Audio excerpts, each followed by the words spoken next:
May nakita akong isda na nakasiksik at nakatago sa maliit na butas na yan.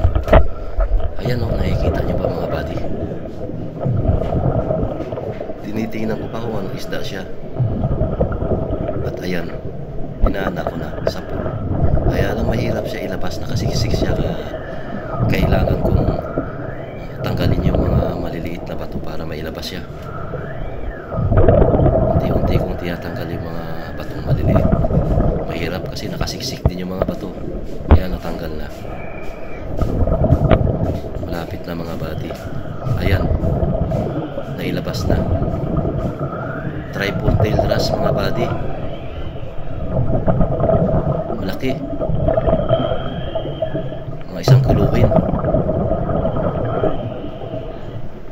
Ipos din ang tawag dito ng iba. 150 to 200 per kilo. Ito. Alright mga buddy.